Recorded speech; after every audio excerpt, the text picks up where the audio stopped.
안녕하세요. 오늘도 찾아온 수의사 김경미입니다. 오늘은 조금 무거운 얘기로 해보려고 해요. 이제 아이들이 나이가 들어서 노령견이 되거나 노령묘가 됐어요. 나이도 뭐 많이 아픈 암이나 이런 심각한 질환에 시달리고 있어요. 이제 수의사나 아니면 본인이 보호자분께서 안락사에 대한 생각이 조금 떠올라요. 권유를 받기도 하고요. 이럴 때 마음의 결정을 도대체 어떻게 내려야 할 것인가? 그거에 대해서 한번 얘기를 해보려고 해요. 이건 정말 생각하고 싶지 않은 순간이죠. 저도 마찬가지예요. 내 아이, 내 반려동물의 마지막 순간. 근데 이제 불행하게도 이제 얘네들의 생이 저희보다 훨씬 짧죠. 그래서 그 순간이 좀 더 빨리 와요. 그리고 저희 사람이든 동물이든 마지막까지 고통 없이 살다가 잠자듯이 갔으면 좋겠죠. 그러나 사람을 포함한 많은 생명체들이 많이 고통을 겪고 질병에 시달리고 노안에 시달리다가 마지막을 맞이하게 됩니다. 그래서 첫 번째 질문, 이제 다 여쭤보는 질문이자 첫 번째 질문. 언제가 때인가요? 어떻게 알 수 있나요? 어떻게 결정하죠? 제가 보호자분들한테 정말 많이 받았던 질문이에요. 죄책감, 슬픔, 또 불확실성, 이게 맞는 건가? 그런 고통에 시달리면서 심적으로 매우 고통스러워 하세요. 보호자분들께서. 수의사도 마찬가지입니다. 치료를 하고 있던, 최선을 다해서 치료를 하고 있던 아이가, 이제 정말 그만둬야 하는 것인가? 이런 생각이 들 때가 있거든요. 그렇다고 이제 보호자분들이 저한테 물어보시지만 수의사라고 해서 생명의 결정권을 가진 사람이 아니에요. 저희도 신이 아니잖아요. 저희도 그냥 사람일 뿐이잖아요. 그러니 어떻게 정답을 말할 수 있겠어요. 생명이 달린 문제이기도 하고 또 동물병원은 비용이 이제 만만치 않으니까 보호자분들의 경제적 부담도 크기 때문에 이 저도 정말 이 말이 잘 정말 떼기가 쉽지가 않습니다. 굉장히 마음도 무겁고요. 그렇지만 보호자분들이 여쭤보시면 저도 제 직업의 책임감을 가지고 나름 최선의 이제 답안을 드려야 하는 거죠. 그러면 어떤 예를 한번 들어서 얘기를 해볼게요. 첫 번째 어떤 아이가 이제 질병이나 노화로 인해서 이제 고통을 받고 있어요. 보호자분이 언제가 때냐, 이거 애가 너무 힘든 거 아니냐라고 물어보신다면 만약에 이건 당연한 얘기지만 최선의 할 수 있는 방법은 다 해봐야죠. 보조제든 약이든 약물 뭐 나이가 들면 수술은 많이 권장되지 않지만 뭐 수술 뭐 이런 뭐 물리치료도 있고요. 이런 걸로 아이들의 삶의 질을 끌어올릴 수 있다면 시도해 보자고 이야기를 하죠. 그리고 의외로 근데 진통제나 보조제를 하고 나서 만족도가 올라가시는 경우가 꽤 많아요. 그 아이들의 통증이나 불편감만 많이 해소가 돼도 이제 강아지들이 이제 먹고 이렇게 잠자고 이런 게 편해지면서 보호자분들의 만족도가 올라가는 경우가 꽤 있고요. 또 한 케이스는 이제 나이 많은 고양이를 안고 막 울면서 보호자분이 오셨어요. 보호자 부부가 오셨는데 고양이가 발작이 계속 너무 심하다. 경련 발작을 너무 자주 하니까 정말 보호자분도 보기가 너무 힘드신 거죠. 이제 아이도 힘들지만 보고 있는 보호자의 마음도 정말 힘들거든요. 그래서 안락사 해야 되는 거 아니냐 하고 왔는데 제가 마지막으로 우리 다른 약 한 번만 시도를 해보자. 그리고도 안 되면 그때 가서 생각을 한번 해보자 해서 했는데 때마침 그 약이 딱 잘 들었던 거예요. 우연히 뭐 제가 명이라서 그런 게 아니고 때마침 그 약이 딱 잘 들어서 그 경련 발작이 확 드라마틱하게 줄어들면서 고양이와 보호자분이 둘 다 굉장히 만족도가 올라갔어요. 고양이도 굉장히 이제 잘 움직이지도 않던 고양이가 막 돌아다니면서 이제 뭐 사료도 찾아 먹고 이렇게 활동적이 돼서 안락사는 완전 없던 이야기가 되었죠. 그런 경우도 있기 때문에 의외로 이것저것 해보면 방법을 조금 찾을 수도 있습니다. 이제 두 번째로 이것저것 다 해봤어요. 수의사가 하자는 거 다 해보고 보호자가 해보자는 다 해봤는데도 아이의 고통이나 불편감이 줄어들 어떤 기대감이나 희망이 없는 경우죠. 이런 건 이때는 이제 정말 수의사고 보호자고 답답해집니다. 근데 이제 아이와 또 보호자의 힘듦이 점점 호전될 가능성이 없다면 이제 아이의 삶의 질을 평가를 해볼 시간이 온 거죠. 무조건적으로 하는 게 아니고요. 어떤 평가의 기준이 있습니다. 그래서 제가 생각하는 거는 세 가지 정도를 말씀드려볼게요. 아이가 이제 개나 고양이가 아직도 자신이 뭔가 즐거워서 하는 활동을 하는가. 만약에 노령견인데 막 공 던지고 막 이렇게 막 공 잡아오고 막 물고 뜯어 막 뜯고 뭐 뛰어 잔디밭을 뛰어다니고 이렇게는 못할 거예요. 거동이 어려운 아이도 많기 때문에.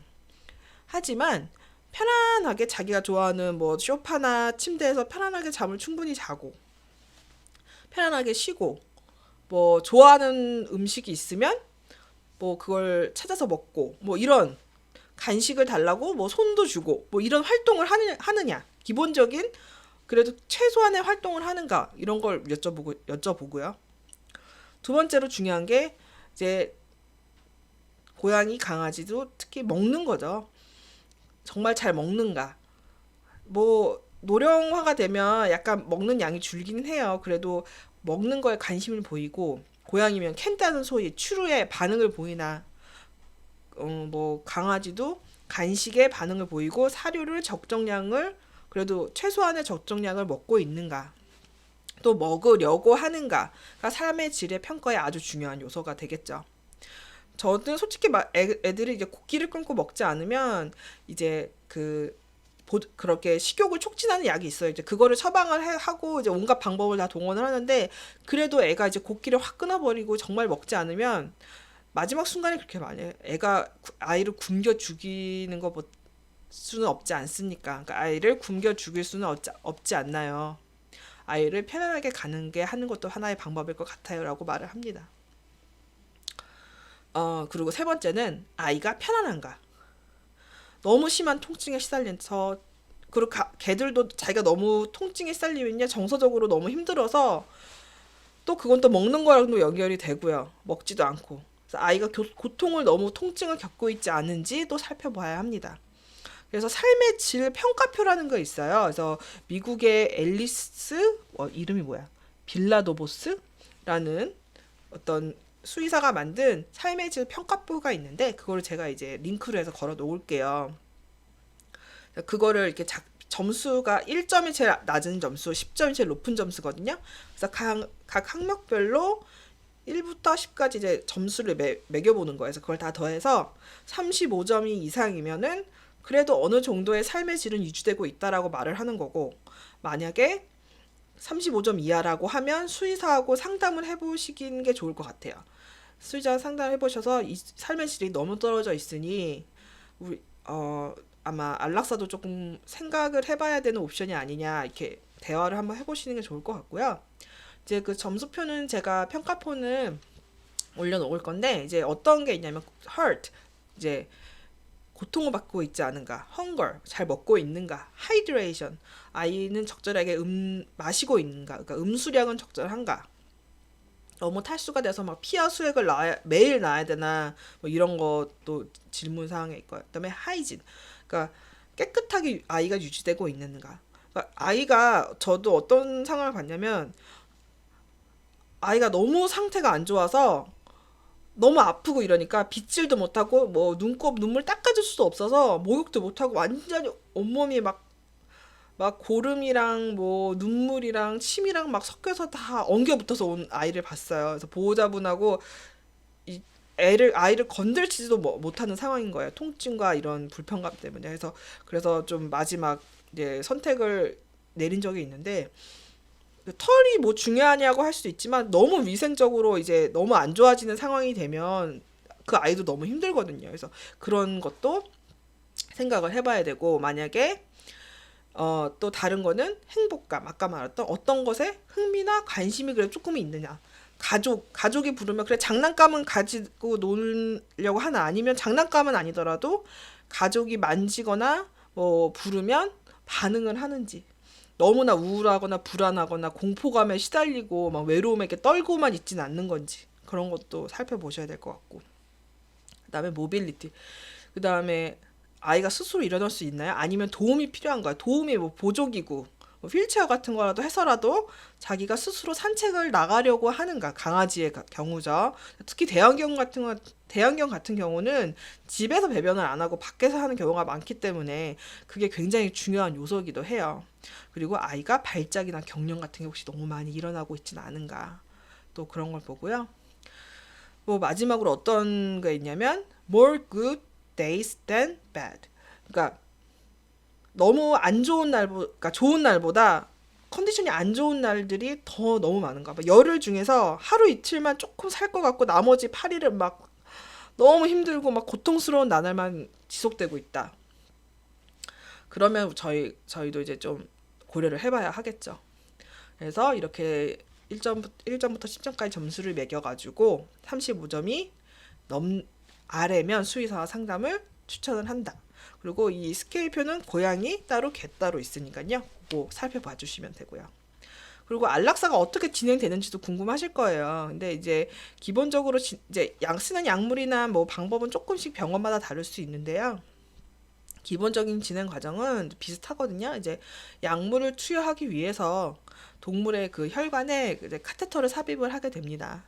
이제 그런 다음에 안정제나 마취제를 주사해서 아이가 편안하게 잠을 빠져들게 해주죠. 그런 다음에 마지막으로 이제 안락사 전용으로 나온 주사제가 있어요. 이제 그거를 카테터를 통해서 주입을 하면 아이가 굉장히 빠르고 편안하게 생을 마감을 하게 되고요. 이제 주사를 놓을 때 이제 살짝 움직이거나 근육의 움직임이나 뭐 숨을 이제 내쉬거나 이런 게 보일 수도 있는데 그렇다고 아이가 그걸 느끼거나 이러는 건 아니에요. 그래서 이제 또 다른 문제 여쭤보시는 것 중에 하나가 안락사를 할 때 보호자가 곁에 같이 있어야 되나 같이 있지 않아야 되나 아이들을 데려와야 되냐 데려와야 되지 않나 이런 거 있어요. 근데 이제 만약에 이제 심약자이신 분들은 경우나 애는 안 보시는 게 괜찮을 수도 있어요. 왜냐하면 아까 말씀드린 대로 이제 마지막에 거의 이제 굉장히 부드럽게 진행은 되지만 이제 머슬이나 아니 그 근육이나 이제 숨 같은 게 약간 이렇게 멈추는 그런 과정이 보일 수 있거든요. 아이는 전혀 느끼지 못하지만 근데 그런 거는 이제 심약자나 뭐 임산부나 뭐 이런 아이들이 봤을 때 좀 충격적일 수 있기 때문에 이제 그런 분들은 안 보시는 것도 괜찮을 것 같고요. 그리고 너무 어린 아이들 같으면 좀 안 보는 게 낫지 않나 싶고요. 그리고 어느 정도 뭐 중학생 이상, 고등학생 이상 된 아이들이라면 같이 이제 그 마지막 순간에 같이 안아주면서 이렇게 있을 수 있을 것 같고요. 그리고 이제 저는 이제 보호자가 키워주시던 아이라면 보호자분이 마지막 순간 같이 있어주는 게 아이를 위해서 좋지 않을까 이런 생각이 들지만 이제 그거는 어느 정도 개인적인 상황이 다 다를 수 있다고 생각을 합니다. 같이 있어주지 못한다고 해서 절대 나쁜 건 아니거든요. 그거에 대해서 죄책감 가질 필요는 없고요. 또 마지막 죄책감 그리고 슬픔이 문제예요. 남아 있어요. 이제 보호자분들은 내가 지금 하는 일이 과연 옳은 일인가? 또 어떤 분이 있었냐면 며칠 더 살 수 있었는데 내가 그렇게 결정한 것 같아. 이런 후회들 막 하시거든요. 우리 아이가 더 살 수 있었는데 내가 섣부른 판단을 한 건 아닌가 하면서 엄청난 스트레스를 받으시고 정서적인 고통을 겪으세요. 그리고 마지막 결정의 안락사가 끝난 후에도 이제 펫로스 증후군이라고 하죠. 그걸로 많이 힘들어들 하세요. 그리고 저도 수의사였지만 저도 펫로스 증후군에 시달렸었거든요. 제가 17년 동안 키운 강아지가 있었는데 그 아이가 죽었을 때 저 솔직히 말해 저는 안락사를 못했어요. 제가 제 손으로 해야 되는데 저는 못하겠더라고요. 그래서 끝까지 기다렸는데 마지막 순간이 너무 고통스러워서 그게 후회도 좀 됐어요. 그렇지만 지금 이하도 또 못할 것 같기도 해요. 제 손으로는. 그래서 이래도 후회 저래도 후회 그건 맞습니다. 저도 그랬거든요. 그래서 제가 그냥 내가 더 잘해주는 못한 거 마지막에 뭐 먹을 거 달라 그랬는데 그거 안 준 거 다 후회되더라고요. 그게 아직도 꿈에 나올 정도예요. 그래서 만약에 너무 힘들어서 일상생활이 힘들 정도면요 전문가를 찾아가시는 게 좋을 것 같아요. 내가 지금 이거 강아지 죽었다고 내가 이렇게 우울증 같은데 사람들이 이거 부끄러워하거나 뭐 사람들이 뭐 손가락질 할 것 같다고 생각하지 마시고요. 이건 거의 매주 죽음을 보고 있는 수의사한테도 내 아이가 죽은 건 너무너무 힘든 일이었어요. 그러니까요, 개인 상담사나 뭐 정신과 선생님에게 찾아가셔서 상담하시고 또 말로 이렇게 풀어내시면 훨씬 도움이 되실 거예요. 혼자만 힘들어하지 마시고요. 수의사, 가족, 상담사 등 여러 사람의 도움을 받으면서 극복하는 게 필요할 수도 있습니다. 오늘은 조금 슬픈 이야기로 찾아왔는데요. 다음번엔 좀 밝은 얘기로 찾아볼게요. 감사합니다. 좋아요, 구독 꼭 눌러주세요.